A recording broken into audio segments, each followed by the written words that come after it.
Good evening. Welcome to Critical Witness. On a Monday evening, it's our 30th conversation. And if you're on the podcast, welcome as well. It's good to have you listening to us. We've got a fantastic guest for you tonight to talk about the Gospels and their reliability and whether they're history or not. If you're live, feel free to ask us questions as usual. We'll try and interact with them probably closer to the end of the conversation. Really, we're just going to get started with it because we've already got a bunch of questions lined up between Dan and myself. But I'm going to bring our guest into view. So welcome, Dr. Peter Williams. Good to meet you. Joining us. And it'd just be good to start with a little bit about who you are. So who are you? Where do you work? And why are you a Christian? So, yeah, I'm Peter Williams. I'm 50, married to Catherine, got a couple of older children, and I live in Cambridge, where I work at a place called Tinder House, leading that, which is a Bible research centre, so Britain's largest library of the Bible, and people come from around the world and research. I grew up in a Christian family and came to Christ sometime in my early teens, and have been studying the Bible since then. Nice one. Any particular sort of doubts along the way? Anything that sort of really trips you up? So, I mean, having grown up in a Christian family, and neither of my parents had been to university. So when I went to university and first came across very, very intelligent people, you know, I was at Cambridge, who knew the Bible and didn't believe it. That sent me into a period of considerable doubt for a few years. And it was really working through those questions in my early 20s and then finding answers, sharing answers, and a long journey sort of brought me to the point where I am, where I'm, you know, very confident of Scripture, but also recognize that the way people come to believe things can be quite complex. It can, there's a lot of social elements that go into things as well as argument that persuade people. Did that play a part in you know, wanting to research and specialize in the New Testament? Not really. I mean, I was actually did my PhD in Old Testament, and I was wanting to become a Bible translator. So it's really just in my mid-20s I started realizing there was a gap and a need for evangelical Bible scholars, and that this could be a career. So I did that. I ended up in New Testament because that was the only job there was when in Aberdeen, and I became a lecturer in New Testament, and I still love the Old and do work in that, but end up straddling it too. I guess I'll just start firing questions at you. We've already got a question in the chat as well, so let's just go. I guess a good one would be there's wild scope in terms of a lot of the dates I've seen ascribed to the Gospels. Obviously, the later ones tend to be from people who are more sort of skeptical, and I've also seen some sort of much earlier dates ascribed to some of the Gospels as well. I guess what would be helpful is when from your perspective, where do you think the best evidence for is in terms of the dates for the four Gospels?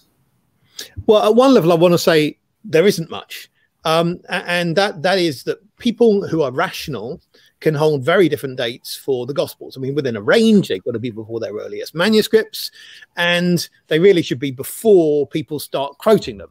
So it all depends when you think Gospels get quoted. I mean, I think Gospels slightly quote each other, but let's say Matthew's getting quoted by Irenaeus, he's getting quoted by Ignatius in the early 2nd century. You really need to put Matthew before then.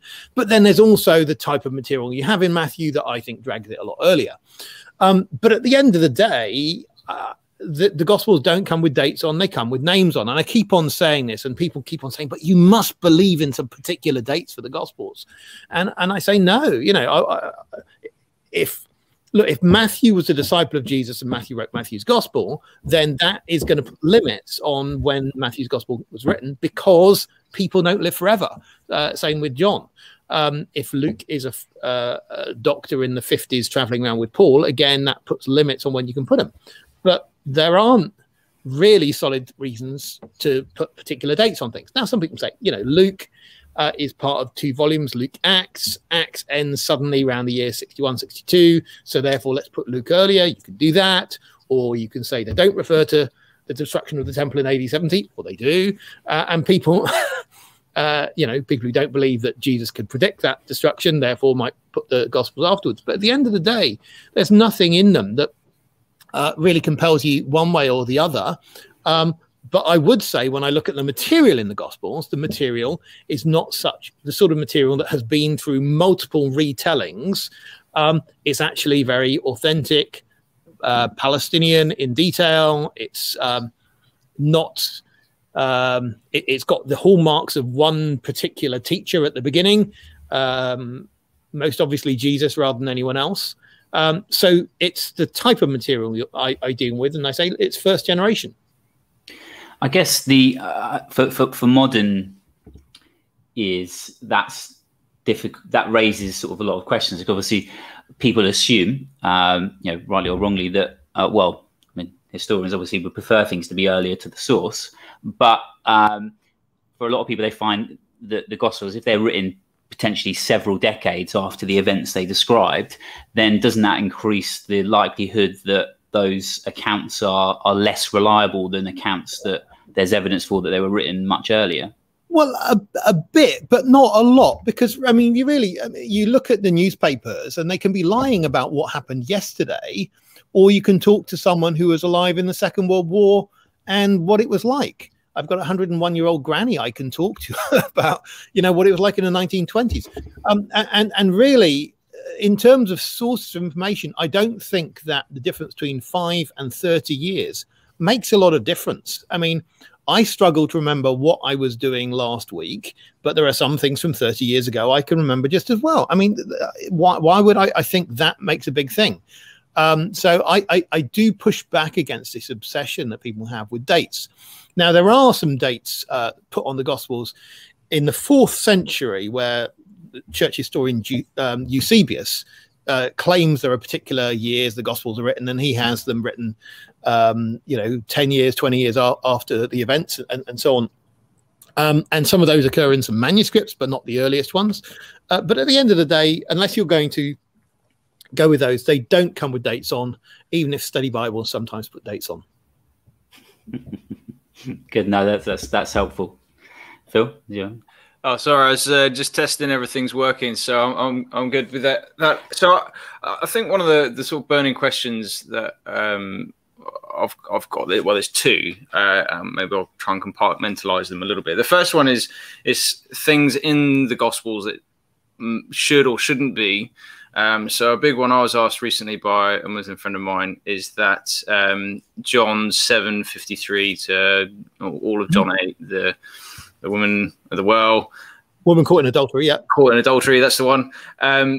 That's not in the earliest manuscripts. Mm-hmm. That should totally undermine our trust in these documents because there's these insertions into the manuscripts. How do you respond to that? Does it undermine things at all?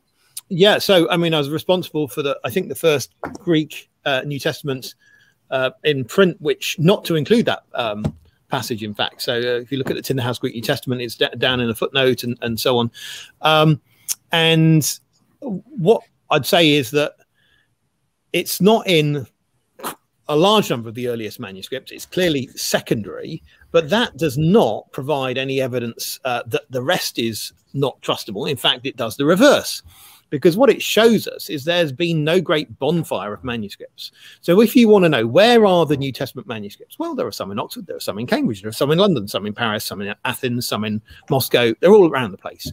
And there's no time in history when all of those groups have got together and coordinated to have their manuscripts. So if we can go to all these different libraries, monasteries, and so on, and we can check the data and we can find differences, great thing is we know no one's been eradicating the differences.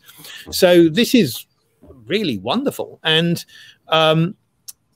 if you look at what was known 500 years ago, a guy called Erasmus, is one of the really bright guys. He gathers manuscripts. He knew that there were doubts about that passage, and he knew there was doubts about the 12 verses at the end of Mark. Since his time, we have 1,000 times more manuscripts approximately than were available to him immediately, and we don't have lots of new uncertain passages. So in other words, as the number of manuscripts is growing, we're not finding new bits that are uncertain. And so this is something you can run an experiment on. It's if you wanted to find out how many deer there are in a particular area, provided it's enclosed, you can go out and catch a few of them, and then you mark the ones you catch, you release them back into the same area, then you go back another day and you find out how many of the ones you catch next time actually have marks on, and from that you can calculate how many deer there are. You can do exactly the same with New Testament textual variants. You can work out, based on when we know how many variations there are and we discover new manuscripts, based on that, how many variations have there been in all manuscripts that have ever existed, including ones that don't survive.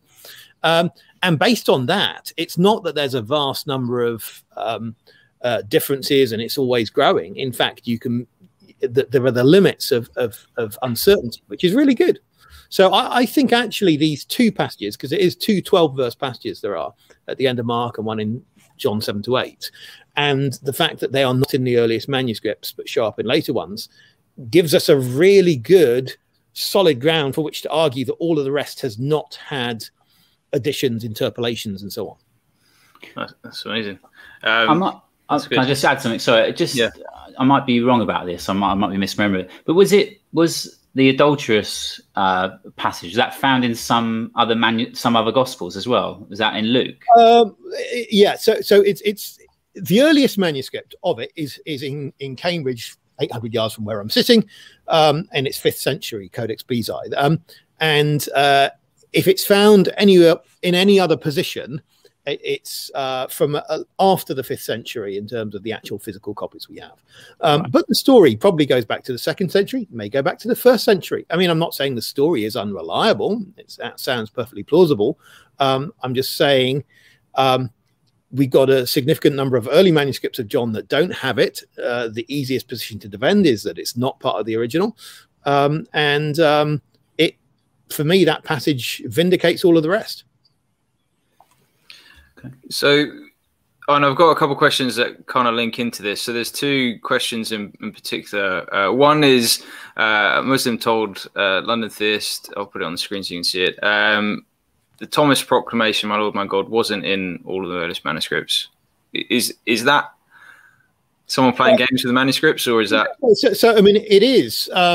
So, you know, John 20:28 is not lacking in manuscripts. I mean, unless the manuscript just has broken off, but there's no, I mean, no, it's there. And yeah, people may not like what it says, but, you know, it's part of the original John's gospel. I think it's also part of the style of the gospel, where you've got at this climactic point to talk of Jesus as God, as you do in the first verse. So I think all of that brings things together. And that's how, and generally speaking, all the times there are things missing or not in the earliest manuscripts, whatever, you do have footnotes in our Bibles. So I think that would be the first point I would go to in that kind of conversation.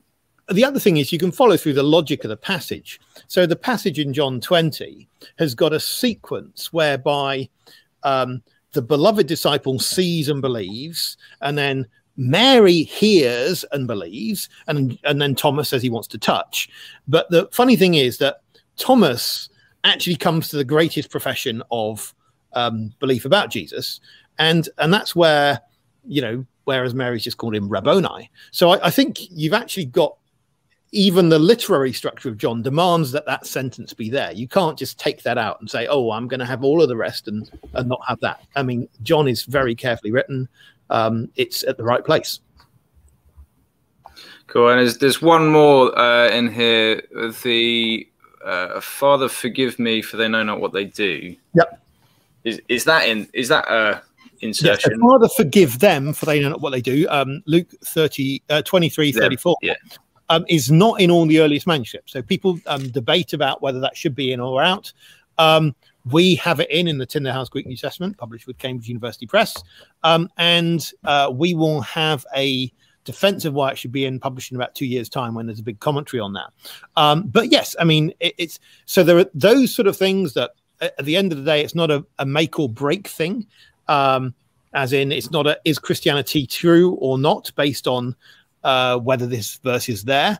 Sometimes when people copy things out at length, they can miss out phrases by accident, so that could be happening there.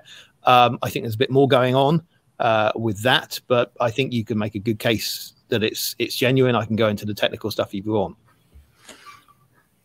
Maybe if we have some time later on, we'll try. We've only got you for an hour 15 rather than 3, so we'll try and keep it to the succinct. People can find the other resources as they go. Dan, do you have anything on insertions or anything like that you want to follow up on? No, I mean, what are the sort of most recent ones? Is that the sort of one I actually hadn't heard of that one. That one's new to me. The Father forgive them. I wasn't aware that that's lacking in some early manuscripts. Yeah, well, I mentioned I've written this little book, Can We Trust the Gospels, and somewhere in there I mention all of the significant ones that there are debates over. And so, it's not that there's a large number of these, but I mean, the other thing is if you use the Net Bible gives you all the gory details on anything you want, death by footnote. So if you want to try the Net Bible, that's another way of looking at these things. But I do mention this page 115 of my little book. I have to go back to that, so I've missed that. Yeah. Yeah, well, it's just that's it. I guess some other ones. I mean, we can come back to the insertions. I'm sure people will bring some others up as well. But another one that's kind of brought up that I'm quite interested in is, I know you talk about in the book, is authorship. Is how early were the traditional names that we ascribe to the Gospels first ascribed, and what's the best case for the traditional authorship? So yeah, there are two different questions there, but the question of being on the manuscripts, they're on all of the earliest manuscripts that have survived where you should have a name. So what I mean is this, that one of the things they'd do is they would write a name in a running header across the top of the page. So if you can see the top of the page in any early gospel manuscript, and you've got enough pages, because they don't necessarily put it on every top of every page, but just some of them, then you have a name. If you can see the beginning or end of the gospel, then you have a name. And it's always Matthew, Mark, Luke, and John.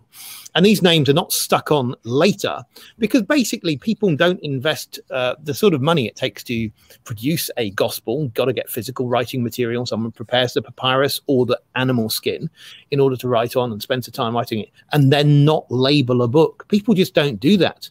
If you look at Pompeii, which, Vesuvius erupted in the year 79, they actually have a picture of a jar full of different scrolls, and those scrolls have labels on.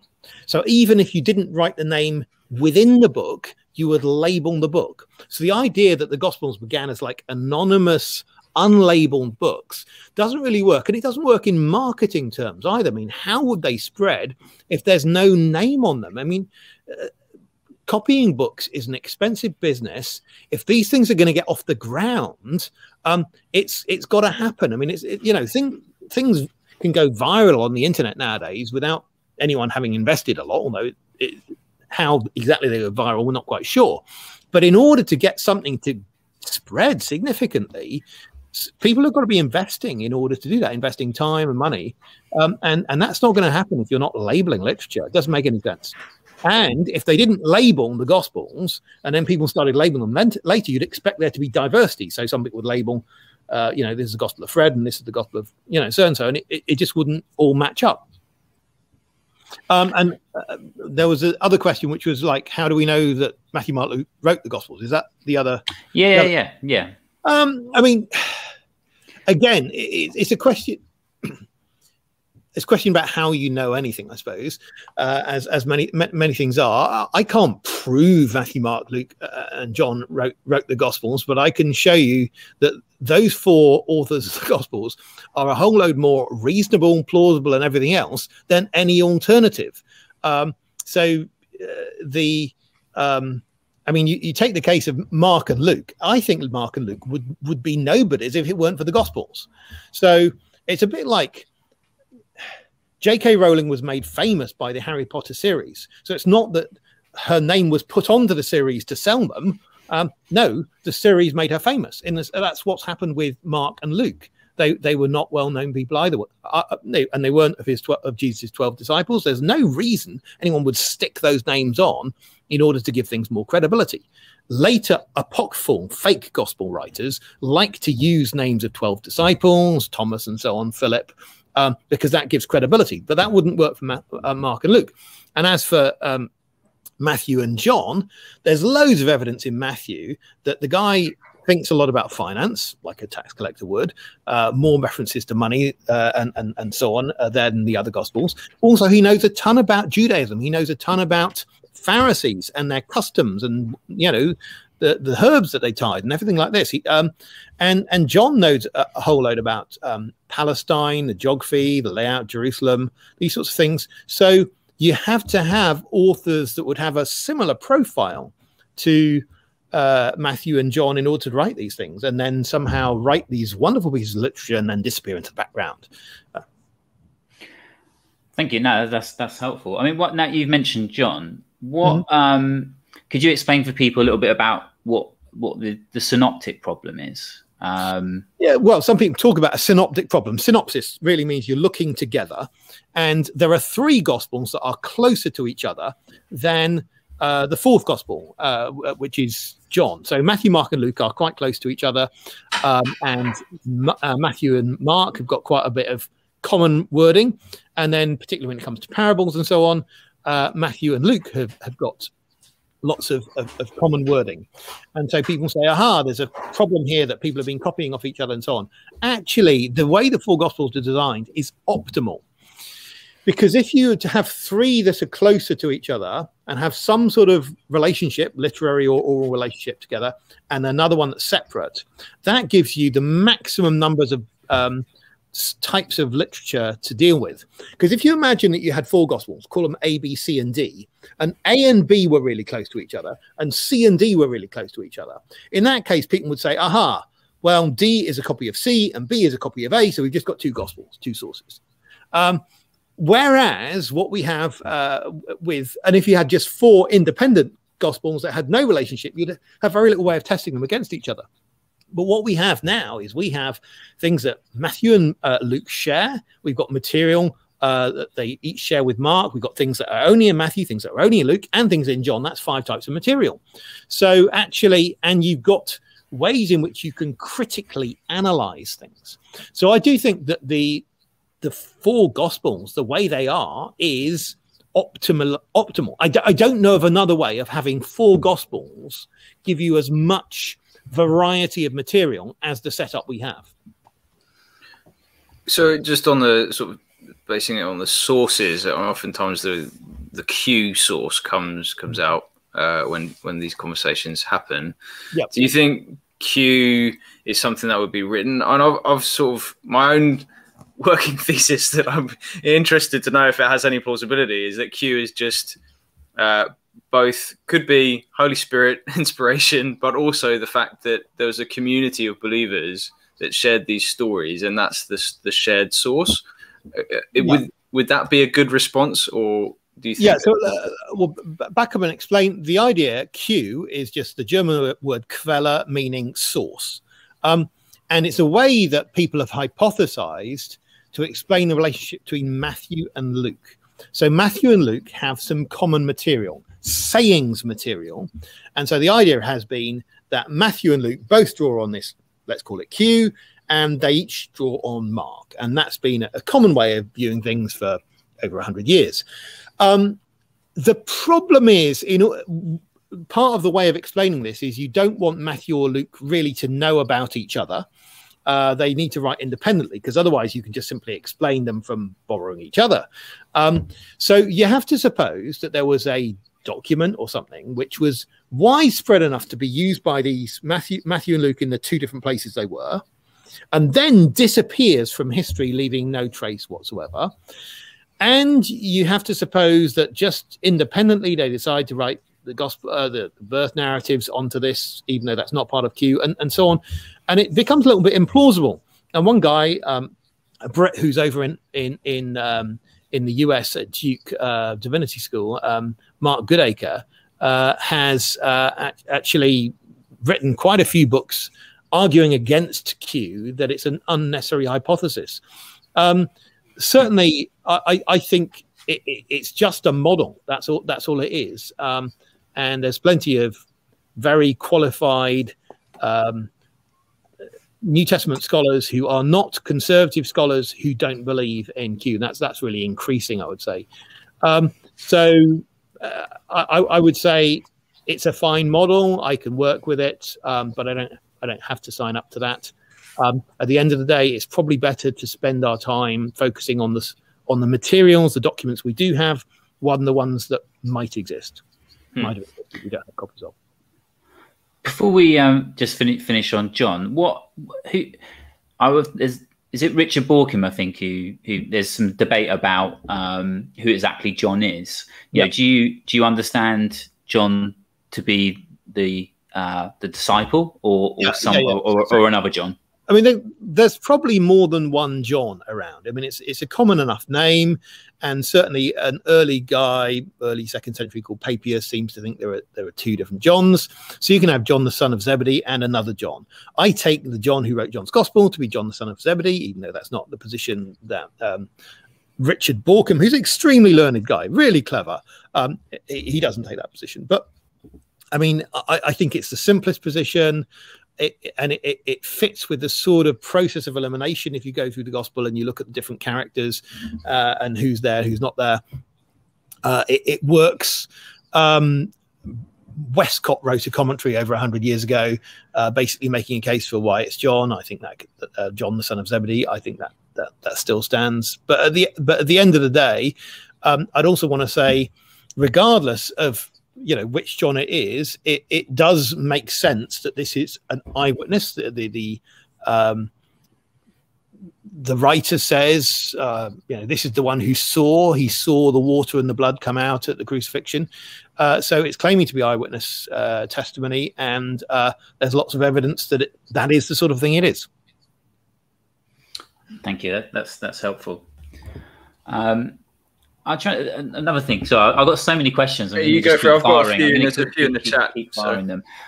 In terms of the Gospels, obviously you got the full Gospels, but at times they describe, Jesus sayings in different ways. Mm-hmm. So, what are the Gospels presenting? Is it just the voice, or how do we know which one's verbatim? Actually saying the words of Jesus, or does that matter? Yeah, well, I mean, how many times have you repeated your most repeated talk? Yeah, a lot. Several times. Probably at least four or five. I've done some talks 60 times, and they vary. They're not quite the same. They vary every single time. But you can be in a position where, okay, you're a disciple. Your job is, as a student, to learn your master's sayings. And you could actually, after you've been around with him a few times, you could actually give quite a few of his talks by memory. I mean, not every single bit, but the basic sayings about love and some of the famous sayings. If you come up with something as brilliant as the Beatitudes in Matthew, are you only going to say them once? I mean, no, this doesn't make any sense.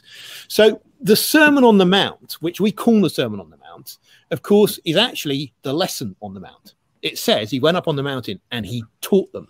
So I think he teaches them, and okay, so let's say after me, this is how it goes, or however it is. I mean, we don't know, but it doesn't have to be that you suppose the disciples have just these amazing memories where they could just listen to a speech once and recite it. No, nothing like that.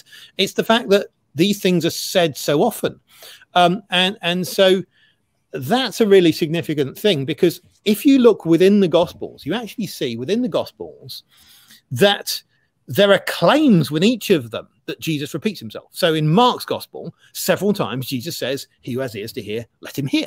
That's in Mark's Gospel. And you'll have sayings about the lost more than once in Luke. You'll have sayings about whoever has, more will be given, more than once in Matthew. And you look at each of these Gospels, they are actually saying Jesus repeated himself. So I think we've got to start with the surface claim that Jesus was a teacher who repeated himself, which is also something we'd expect any teacher to do. So therefore, what's happening is then people are reading the Gospels nowadays, imagining that sayings come from Jesus to us along this really narrow thread. There's just one possible person who might remember something that Jesus said, you know, blessed are the cheesemakers or whatever it was. And it's absurd because he's got 12 guys whose job it is to learn what he says.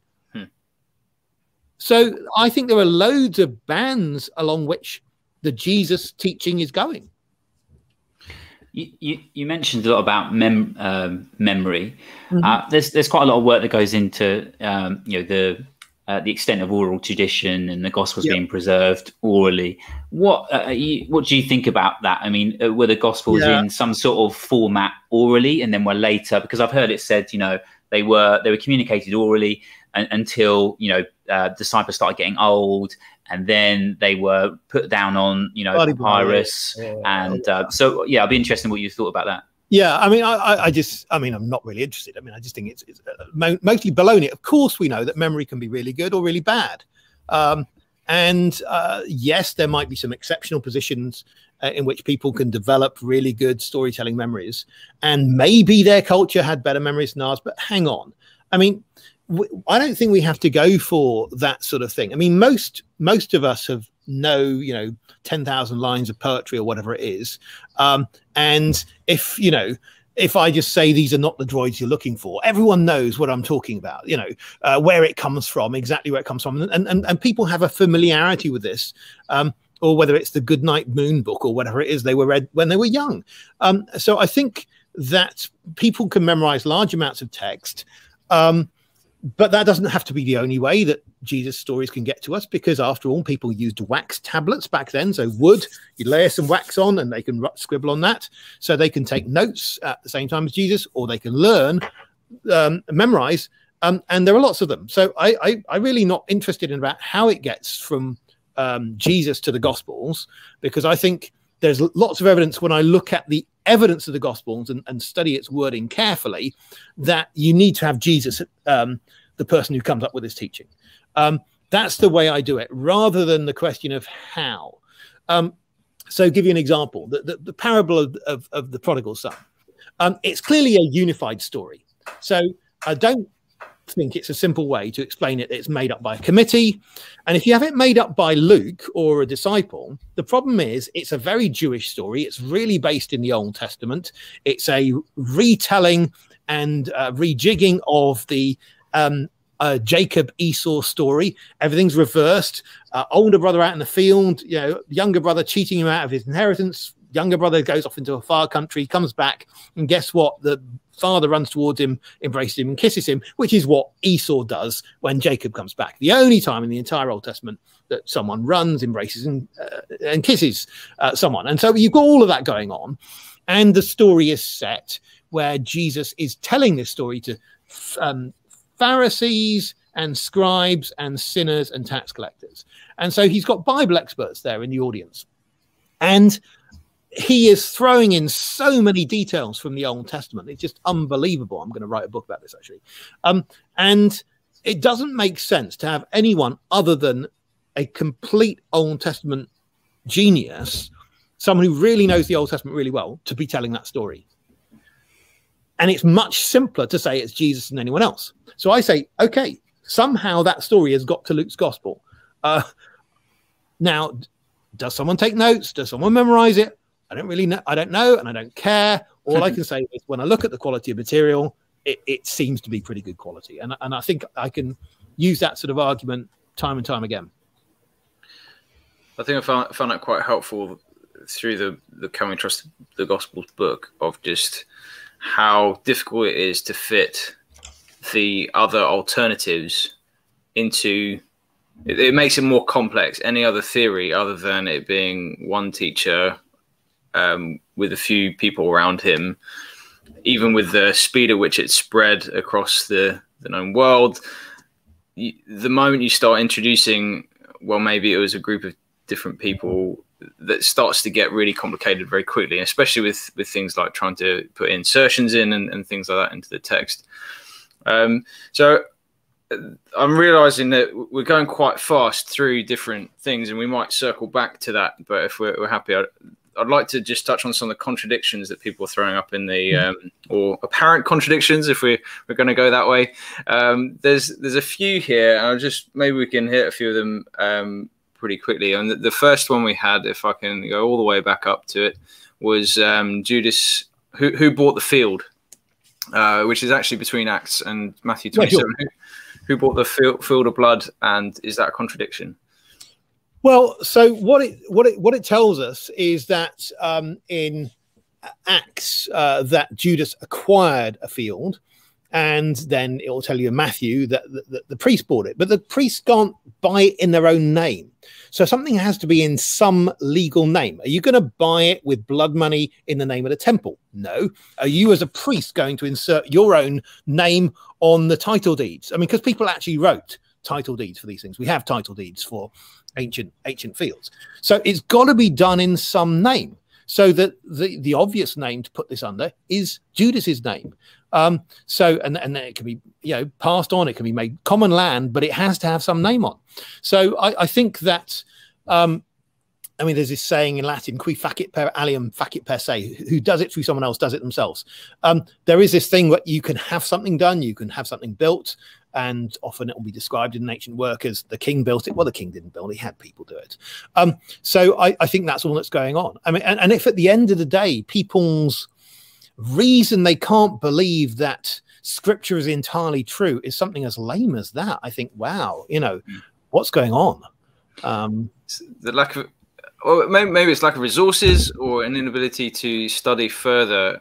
I know it's something that I'm aware of in sort of engaging with at least ex-Christians to some extent, people who assume that they know the Bible and can quote these verses to you, but have never been taught how to exegete or find context or look at resources. They think it should just be really obvious. And if one thing contradicts the other. I mean, another thing that's going on is I think sometimes people can be set up with false expectations.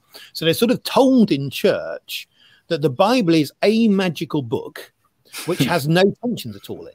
When, of course, the Bible is 66 books, a load of books, and they are all written, you know, each written in their own styles. And why would you ever expect them to fit together simply? So if you don't, I mean, part of it is your expectation. If you don't expect them to fit together simply, you're not thrown when they don't. You know, what if God set this absolutely huge puzzle? I mean, I just think there's loads of things that in the Bible are puzzling how this bit fits with that. That's the way it's meant to be. I find it really helpful to look at it as I think it was Tim Mackey from the Bible Project said it's something along the lines of, instead of coming to it as a manual for life, it's something to come and sort of wrestle with God with in the sense that it's not necessarily meant to be easy. I don't know how your memory is. It seems pretty good. It's a test. Luke 22:43 to 44. Yeah. So the bloody sweat. So yeah. So I mean, this is a case where in Luke and only in Luke, you have this angel appears to Jesus when he's in the garden and sweating blood. And some early manuscripts don't have that, important early manuscripts. And some people have made a good argument that this shouldn't be part of the original. And some people have made a good counter argument that it should be part of the original. So Bart Ehrman makes the argument it's not part of the original. And Claire Clivaz would be an example, a scholar from Switzerland, who makes an argument that it should be part. I go for it being part of the original. I think that there are manuscripts on both sides, so it's really a question of what's plausible. I think it's got the right style, that it's got sort of medical type language used there, which is the sort of thing I've come to associate with Luke. And that's easier to explain by it actually coming from Luke than being added by someone else who uses that same sort of style of writing. So I go for that. But at the end of the day, the reliability of Luke's Passion account doesn't depend on whether that's in or not. Some people have said, but it does completely change it, because otherwise you have Jesus basically painlessly going to the cross. But I don't think that's ever the sense of what's going on in Luke's gospel. Luke has this clear sense from the beginning of the pain of the cross. A sword is going to be going through Mary's heart. That actually this is a big deal. That's great. Here's another one straight away. I'll read it just for the podcast listeners later on. Bible contradiction. Did Jesus rise on the third day, or was he in the earth for 3 days and nights? That's sort of one that I've heard as well on a website that says that how long was Jesus in the tomb is so Mark 10:34, Jesus says he'll rise again after 3 days. Matthew 12:40 says Jesus says he'll be in the earth 3 days and 3 nights. Yeah. Well, the answer is yes. And what's really interesting is no one in the early church seems to have a problem with this at all. No one, zero. And they also are really happy interchanging on the third day and after 3 days. They just, because those basically mean the same thing, because people count differently, you know, the inclusive and exclusive types of reckoning. And it does seem within Judaism that part of a day is counted as a whole day. And so you can get, because they're switching over days in the evenings, and an evening and a morning go together. You go from a Friday to a Monday. That can be 3 days and 3 nights. It can also be on the third day. And I would say we do something similar in English, because in English we talk about fortnight, a fortnight later, 14 nights. But in French they say 15 jours, 15 days. We talk about a week as 7 days, but in Scots they say Seinicht, a 6th night. So in fact, there are different ways of counting the same thing. And if you take the French idea of something happening 15 days later, 15 jours après, if you count back 1 day at a time in French, you get the first day being 1 day after itself. So in other words, you can have an idiom which you're not able to deconstruct into its component parts to get the meaning. That's one way of looking at it. The other way I'd look at it is if you look in 1 Samuel chapter 30, where you have the Egyptian who's been abandoned and not eaten for 3 days and 3 nights. You read that in the context, it clearly means 3 days in our sense. So this is the guy that you remember that David finds, who leads them to the Amalekites. So I would say you have biblical analogy for why that isn't a problem. And again, you know, none of these are sort of defeater type problems. What we're generally finding with what seems like Bible problems is like little tweaky things that you just, you know, fiddle around with. Are there not other like precedents as well, like Esther fasting for 3 days and Jonah as well?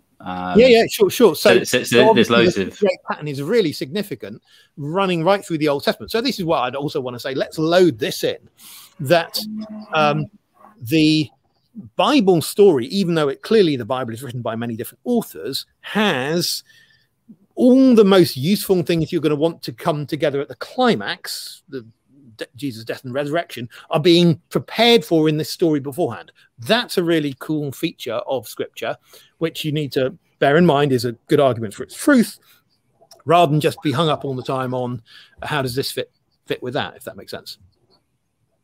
That's really, really helpful. Just there's 2 more that I'll just focus on the contradictions. One's probably quite quick because I think it's in your conversation with Bart Ehrman on Unbelievable, just about how, continuing with Judas, how did he actually die? Are the accounts related to his death contradictory? So we can just refer to that discussion. Yeah, you can. And I'd also refer to James Bijon, Bejon, on Twitter, who's written a wonderful thread on this. What we've got to say is also, I mean, Matthew just gives us one word, and Luke gives us Peter's description. So it's not what Luke's description, it's Luke describing what Peter said. Okay. So at the very basic level, Peter is describing to a group of people who apparently already know the story what happened. That's the whole setting of what's going on in Acts. And Peter is making a theological point about what happened to Judas. And he says he became headlong. Now, headlong, and I'm not quite as clear on this on the debate with Bart Ehrman as I became afterwards. I realized headlong actually means flat. Doesn't have to mean head first. And the point is, how does one become that? And then it says his entrails gushed down. It doesn't give you a lot of detail. So in other words, Luke's account in Acts, describing what Peter says, doesn't give you enough to be able to reconstruct things. But you've somehow got to have some vertical elevation from which you can fall enough to have your entrails gush out. And guess what? Matthew gives you that. Matthew gives you the idea of him hanging. So I think you can add the two together, but we can't actually get behind the words that there are to reconstruct it and draw it. We can simply say there's no reason to think that both of those accounts can't be true. He died at the end of it. Yeah, and he didn't die a nice death. The other thing that James Bijon makes a point about is that there are a couple of different deaths in the Old Testament associated with the people who rebel against David. One is the advisor Ahithophel, who hangs himself, and the other is Absalom, who goes into a tree and then gets various bits stuck in him, so it's not so nice for him. And actually, those are the two different Old Testament types that are behind the stories in Matthew and in Acts. And I think that's another plausible thing. So probably with these so-called contradictions, people are too quick at trying to solve them. They're trying to get rid of them too quickly rather than enjoying them. Run with it. Enjoy the thrill of this. Look at what's actually going on in the text. And then from that, you'll find they're usually saying compatible things. I think that's a really interesting point, that there's stuff going on from the Old Testament as well, that oftentimes the things that are weird aren't necessarily that they want you to look at the detail of how they died, but look at the allusion. The fact of the matter is he died.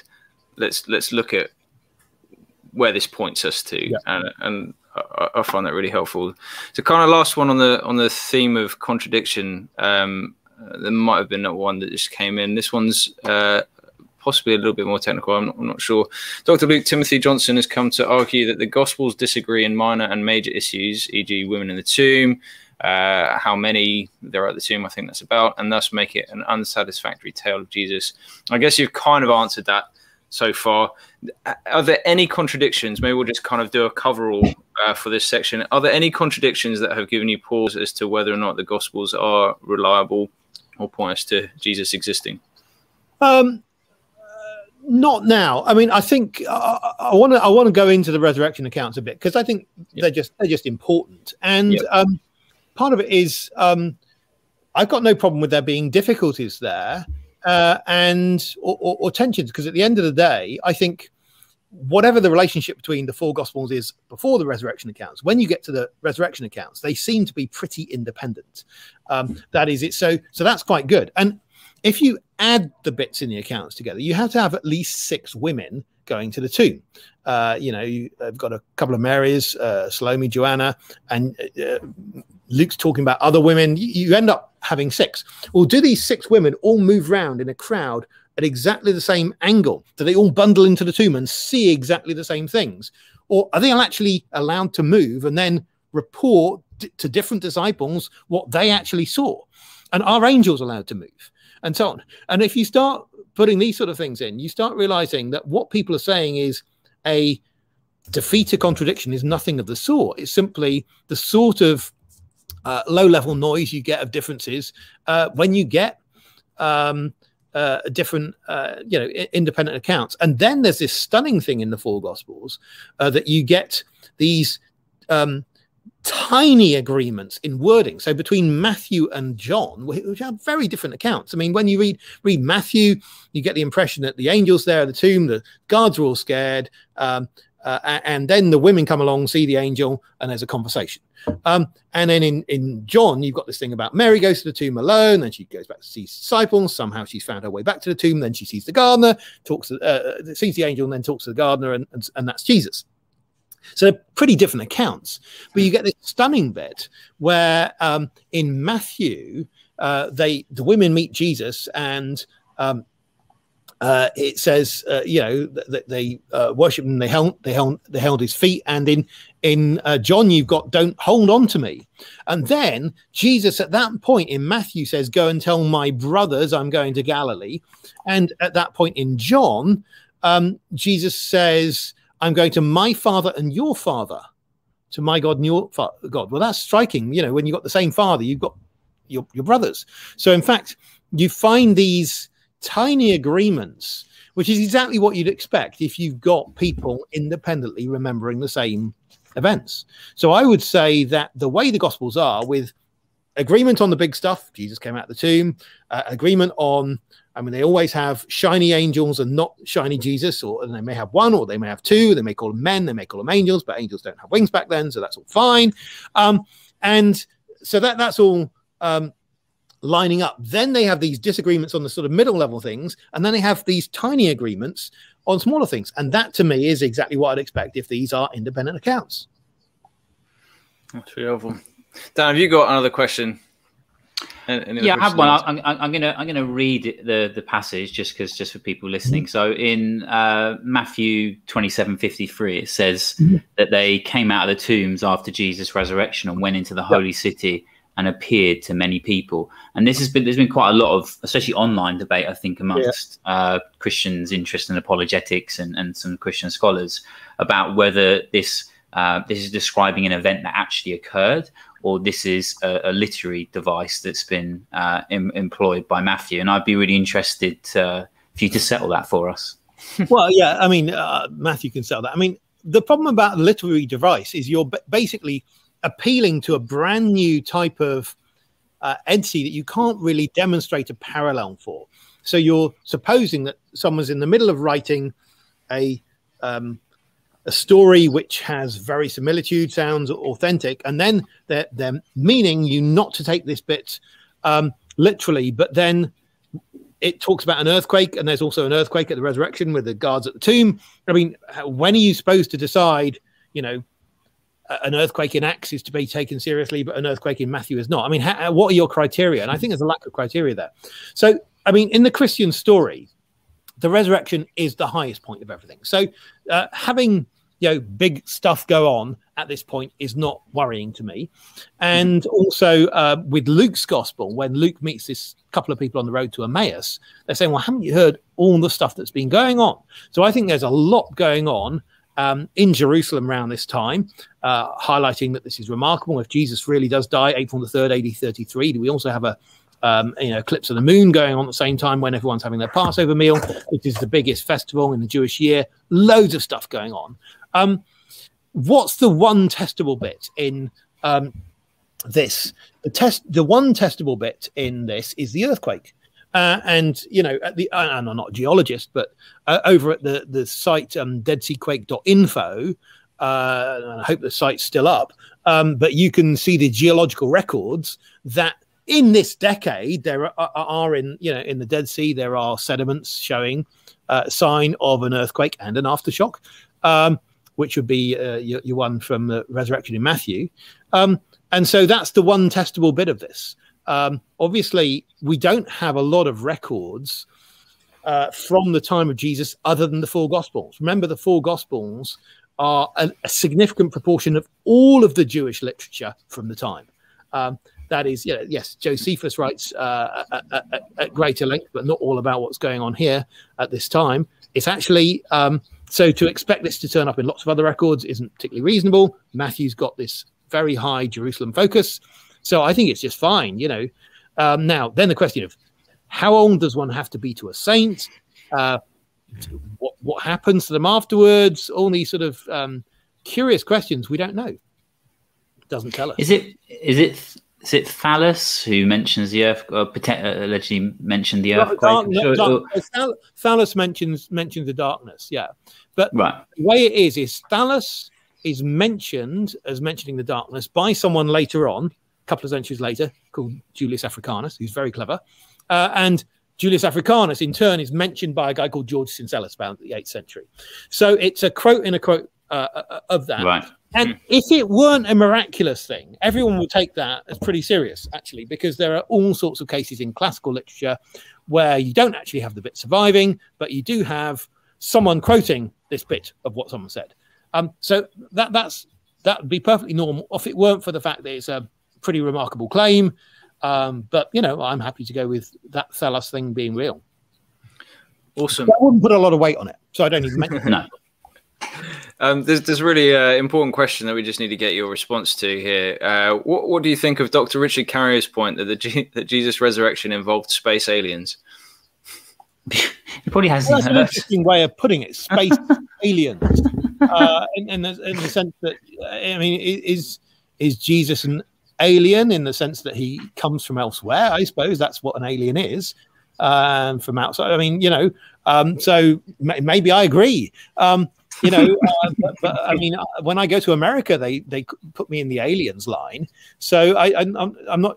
Yeah, I mean, we'd have to have a bit more discussion about the nuance of alien there. But I mean, I actually find Rich Carey a very interesting figure, because he.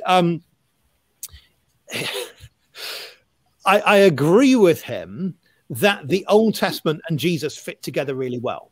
Now, for him, that means Jesus is made up on the basis of the Old Testament. For me, it's no. I mean, just like the Old Testament is preparing the way for Jesus. Where I find his method falls down is you read his books and he's saying, well, Plutarch says this and so says that. And I say, but according to your method, I shouldn't even know. I don't even know that Plutarch exists. I don't know that anything exists. So what I don't get is how he knows that Jesus didn't exist, but Plutarch did. And that seems to be just this inconsistency, which he just never addresses, which is right throughout his works. But, you know, he writes too much as well. But he does write a lot. I can't quite keep up. Cool. I think this is a quick question. Has Peter heard of J.D. Atkins? His dissertation showed Luke and John did not intend their resurrection accounts to defend the physicality against docetics. It was taken for granted in Doceticists. Is that the one? It was taken for granted. I haven't read that dissertation. I mean, I'd be interested to do that. All I can say is I'd need to know what the arguments were in the dissertation. That's not a majority view, because I think one of the things you have in John's gospel is a lot of emphasis on the physicality. I mean, why bother talking about the blood and the water? Why talk about touch my hand and my side? I mean, he invites Thomas to touch his hand and his side. So I think anyone who's saying that someone writing an account inviting someone to touch their hand and their side actually doesn't want you to think it's physical, and who also is talking about an empty tomb, you know, and who, by the way, is preparing fish to eat, you know, that's a bit tricky. And also you've got the eating of fish in Luke. So I think all of those reasons, I wouldn't really go for that. Just a reminder for those like me, those are just the ones that think that Jesus didn't have a full body. Is that? Well, the idea, yeah, the Greek word dokeo is to seem. So the idea is he seemed to be human, but wasn't, you know, fully physically human. He was above that. So yeah, the first sort of heresy or variation on the earlier Christian doctrine is that Jesus was not human. It wasn't that Jesus was human and not God. That's helpful. One thing I'd quite like to hear your view about, obviously, it's quite an interest, probably the last 10 years, over undesigned coincidences. And I know you mentioned that in your book. Would you be able to give maybe just sort of explain what the importance of undesigned coincidences are, maybe some of the sort of more interesting examples? Yeah, so I mean, the idea is undesigned. They don't seem to have been particularly put there by the authors to make their stories look authentic. And you get, let's see, you might have two different writers, and they are writing from quite different perspectives. And then at a certain point, there are these really subtle agreements between their narratives. That could be an undesigned coincidence. So when you have Jesus praying in the Synoptics, saying to his father in the Garden of Gethsemane, "Let this cup pass from me." And then in John's Gospel, when Peter's all keen to fight for Jesus at that, you know, a long while later, Jesus says to Peter, "Shouldn't I drink the cup that's been given me?" So in other words, there you've got a subtle agreement, because neither of them are reporting cup in the same context, but it's a very near in time, and it would make sense if Jesus had cup on his mind, that he'd use that expression. You get them with the feeding of the 5,000, where Luke sets it near Bethsaida, and John has this conversation set with locals of Bethsaida for the feeding of the 5,000, where Jesus is talking to Philip and Andrew, who are from that place, and you only learn in John's Gospel they're from that You get it with the Passover chronology, the way Mark and John actually come together on this. So I think there are those sorts of things, which are the sorts of things you'd expect. If something's true, you also get them with the Old Testament. So Isaac marries a cousin 1 generation lower than him when he marries Rebecca. But of course, in the story, Isaac's born pretty late onto Abraham. So that makes a lot of sense. So you get those sorts of things going on. They were first came out with a guy called John J. Blunt, who wrote books of those 190 years ago. And then Lydia McGrew has developed the argument a bit more recently. Good, thank you. That's helpful. Phil, did you have any other questions? I know we had some from Facebook earlier. Yeah, one you kind of asked already on Facebook was the Verba or Vox, so we're kind of good with that one. Okay. The one I was just looking for it. Someone asked about Lydia McGrew and a new book on. There we are. And have you been able to read her new book on John? Is that where the undesigned? Yeah, I mean, The Eye of the Beholder. I like it. I wrote a commendation. I think it's a good book. Nice. Yep. You've read that one. Cool. We've got some questions that aren't actually connected to the gospel. So Dan, if you've got anything more on the gospels before we move on, are we happy to branch out? I'm happy if Peter's quick. We've got 10 more minutes. We can. There's quite a lot of interest, I think, on the Old Testament or anything I don't know anything about. What does the New Testament say about COVID? We won't go there. Talk about pandemic, or at least Jesus talks about pestilence. Says will happen. So there's no reason to be a pestilence denier. There you go. Hey, I like that. I like what we did there. Here's one. Oh, it is Gospels. I missed this one. John 1:18. Some translations say Jesus is the only begotten Son. Others say the only God. Why do we see this difference? Yeah, so the word son in Greek is 4 letters, and the word God is 4 letters, but they each get abbreviated in early manuscripts, so that with son, you just get the first letter, which is upsilon, and the final letter, which is sigma. And in the word for God, you just get the first letter, which is theta, and the final letter, which is sigma. So they're only actually 1 letter difference in the manuscript. And so it's very easy, without anyone having a nasty agenda, for one to get changed into the other. And people debate which is which. And so we actually went for son in John 1:18 in our edition of the Greek New Testament. But a lot of people have gone for God in that case. And the argument's quite finely balanced on that. But what I can say is, whichever way you read it, in John's Gospel, Jesus is clearly the Son of God and God. Awesome. These are great. Here's another quick one. Somebody please answer me. Can Dr. Williams be referred to as an OT scholar since he has mastery of the biblical languages? If you really care. I mean, I did a PhD in Old Testament, but the I suppose I'm an active biblical scholar, but I think there's a danger that people try and puff up the credentials of people. So people are trying to gain credibility, and people try and gain credibility for Christianity by trying to talk up scholars we have on our side. Look, we've got loads of scholars here in Tinder House. We've got, when it's not a pandemic, you have 40 or 50 people here on a daily basis, mostly working on their PhD or above. There are plenty of scholars around, but we shouldn't need to exaggerate that. And if you are relying on credentials to point people to Christianity, there's a fundamental problem, because right at the center of Christianity, you have the most shameful thing of ever, Jesus dying on a cross. So using human credentials to point towards shame as the center of our message doesn't really work. And it also, I think it gets too ego competitive. You actually, don't forget that Jesus was condemned to death by a group of scholars. That's who the Sanhedrin were.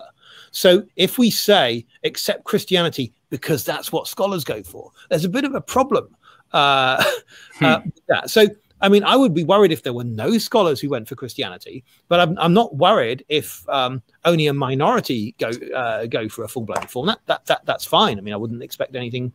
That's perfectly fine. That's helpful. Good. Hopefully that answers your question, computer theist. Among NT scholars, do most now believe that Paul didn't write all the letters ascribed to him, or do most still believe he did write them all? Impossible to know. And the reason why is we have no list of New Testament scholars. How do we define what a New Testament scholar is?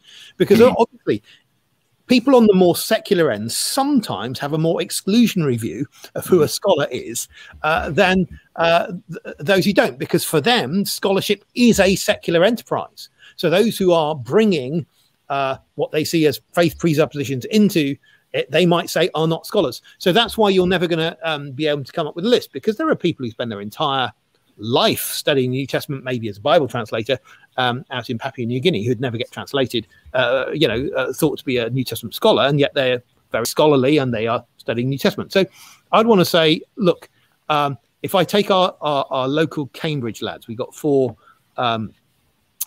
tenured lecturers here in the university, I would think the majority would go for, well, I mean, at least two of them would go for all Paul's letters being written by him. But you know, it can vary, and in terms of where opinion polls reside, I'd want to say I read Paul's letters in Greek before I knew there was debate about their style. I didn't notice any stylistic differences. There are some minor stylistic differences between the three pastoral epistles and the other ones, and that's what you'd expect because they're private letters. So at the end of the day, I don't think there's any compelling reason why he can't have written all of them. That's really helpful, actually. I mean, on the sort of how things were written in that time, it'd be just really interesting to pause on that for a moment. Just would it be possible that because the general idea that I've heard is that someone would be dictating, you'd have a scribe, potentially a couple other people in the room. It wouldn't be the medieval art of one person sitting and writing. Would that have an impact on the style to some extent as well? That maybe so I mean, people do use amanuenses, they use secretaries, but for the copying process, there's very little evidence of dictation. So very few cases. There are some cases where one person dictates to multiple people, whatever, but it's not widespread. But certainly, if you were posh, upper class, you'd have your slaves write down stuff for you and so on. There's a lot of use of secretaries, and obviously in the New Testament we have reference to Tertius and Silvanus or Silas both being secretaries for letters. So I'm sure that happens. Okay, that's helpful. Dan, you got another question? Yeah, I mean, just why you mentioned the Old Testament. What's your kind of view on Moses and the Torah in terms of authorship?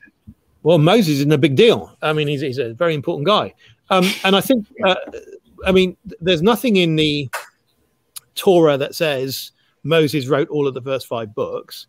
I think there is the important thing is that these are true. And of course, there are times when it does say he wrote things. So that's part of it. I think he didn't write the account of his own death. And I actually think that the last chapter of Deuteronomy works best the later you have it written, because it says, looking back on Moses' life, no one has risen like him. Well, the later I can put that chapter, the better, because in terms of making sense of things. So I want to go both for it being historically true but the actual time that, the last time this was written down, that may vary quite a bit, and that to me isn't the important thing. The important thing is the content. So when you've got Deuteronomy being set as a speech by Moses, then it has to be a speech by Moses, and I think you can make a good case for that. I mean, there isn't lots of stuff about Jerusalem. In the Pentateuch, the names that you have in the Pentateuch differ from the names that you'd have later on in Israel. They don't have names with Yahweh in, personal names. They're just completely missing. And some people say, the Torah is written by different people. There are 4 different sources and so on. But all I can say is, however many sources they are, they all avoid these names. And so this is a sort of early feature. Then you look at, the tribe of Levi, Levi, Merari, Kohath, Phinehas. All these names are Egyptian names. And so that makes sense. Again, if it's a generation coming out of Egypt. So I think there are things like that. You can say this works. I'm not an archaeologist. I can't talk about the archaeology. I can just talk about the language. But on language terms, it works, you know, as early. So you mentioned Exodus there, so Egypt. So what do you have like Exodus has specifically recently, I think, come on a lot of criticism. What are your kind of views on that? Like, when did it occur? Is it, you know, evidence for it? I'm not much of an expert, and I've never been to Egypt. Would love to go. So, you know, I can speak out of my deep ignorance here. But I mean, I do, you know, read some of the ancient texts, and I think there are a number of points to make. I mean, one is that the basic pattern of Israelites, or let's say Abraham coming over from Ur down into the land of Canaan, people spending some time in Egypt and then coming out, does seem to fit with broad patterns that we know from history. That is, we know that there are large numbers of Asiatics in Egypt in the middle of the second millennium. There's a big influence of Egyptian on Hebrew. That is, there are lots and lots of Egyptian words in Hebrew. So I can say that as a linguist fairly safely. And so there are things like that which make sense. And also in Egyptian history, remember, there's only about 3 or 4 actual historiographical Egyptian writings. What I mean is that where Egyptians actually write chronicle histories. Now, often you get these things that seem historiographical, but typically it's a religious text in which a pharaoh is telling you of his triumphs, and you're wondering what the reality, the connection between this and reality is. That's the most common form of text. And we also know that they used to delete their previous pharaohs, that, you know, that people they didn't like, the damnatio memoriae, as it's called, the damnation of the memory. So the question about how you put Egyptian history together is always a tricky thing. When we come to Israelite history, we have some very unusual things here, because we do have this story of we came not from this land of Canaan. You would have thought they'd want to say, oh, this is our land, that's why we should have it. They actually claim to have come from elsewhere. That shouldn't be dismissed. I think that's a significant testimony. I think that's it's not that you can all be put together in some simple way, you know. Yeah. I'm aware of time, and we haven't asked our last question yet. So an hour and a quarter. Do you have time for one question before our final one? Sure, yeah. Cool. So this one's probably a little bit on what we've kind of going back to the manuscript type stuff. Do we have ancient copies of the manuscripts for the Old Testament in the same way that we do for the New? And do you know how far back we go? Yeah, so I mean, nothing like as far back as with the New, but then, I mean, that shouldn't bother anyone.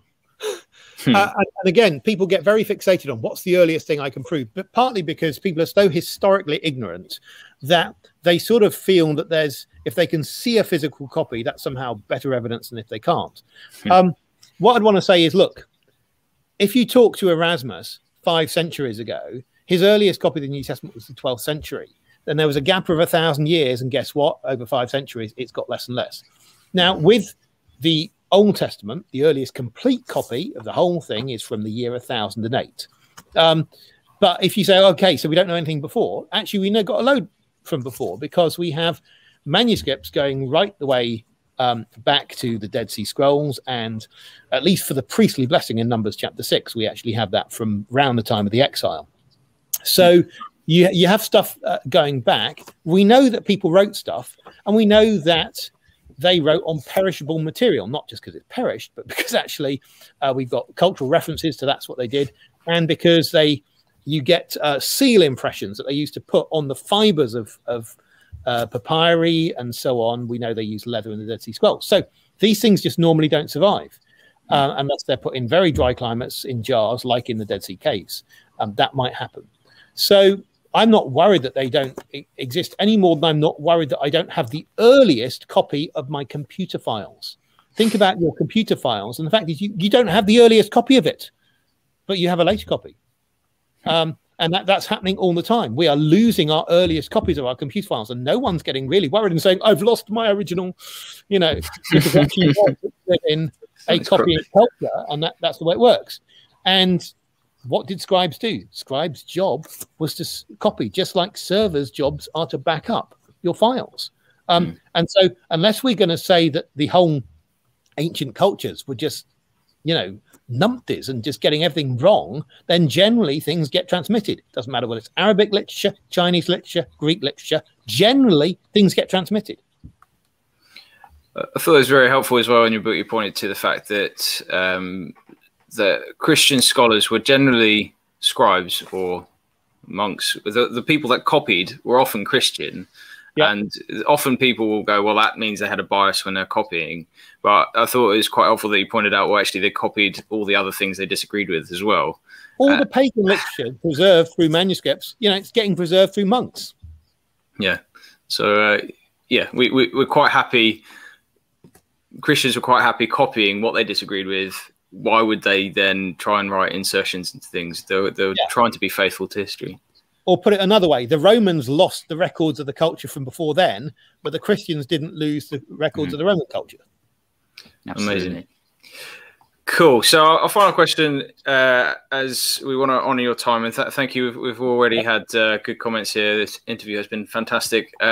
So lots of good comments there. So just can you help us out with some resources? There's someone who wants you to list off beginner, intermediate, and advanced with regards to the Gospels, but plug anything that you are involved with that we can. Yeah, so I really want to plug just one thing, but it comes out 3 times a year and it's free, and that is the Tinder House Inc. magazine. So it's Tinder House, TH, and Inc.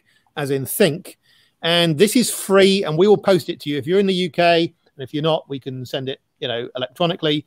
And this is written by Bible scholars who are positive about the Bible, peer-reviewed by Bible scholars, so it's not just one person's opinion, and also then peer-reviewed by communication specialists to make sure we're not talking too geeky. So in this issue, you can look at how archaeology can help us understand the Bible better, scribes using handwriting to investigate variation in Bible manuscripts, who are the Assyrians. I mean, it's a proper glossy magazine with all these sort of pictures, and it's free. And we'll send you 10 copies. You can give them out in your church. We have a regular column by Christopher Ash, the Bible exegete, talking about things. And I think it's well written. How do we sign up? You sign up. Okay. So how do you sign up? You go to tinderhouse.com/magazine. Oh, yeah. How do you spell magazine? I always get it. Is it S or a Z? Sorry? Magazine with an S or a Z? Z. Magazine. Yeah, I'm going to sign up. I'm going to get myself a copy as well. Yeah. There you go. So, tinnerhouse.com/magazine. And yeah. There you go. Hallam, I'm sold. Take my money if it's free. Yeah, you can donate. We are a charity. So, yeah. Everyone signed up. Favorite price. There we go. Signed up. Good. Well, I'm glad we've got a few more subscribers for you. And good. Dr. Williams, it's been such a fantastic interview. Really enjoyed it, and it's been very quick fire. So I've covered loads in an hour and 15. Thank you so much for your time. Thank you, and God bless you. Thank you. Those of you watching, thank you for watching and being with us tonight. Thank you for your questions and comments. And if you have enjoyed this interview, do subscribe. And if you really want, feel free to join in on Patreon. You can find us on patreon.com/critical witness. Thanks again. God bless you. Have a good rest of your evening or day whenever you're listening to this. See you later.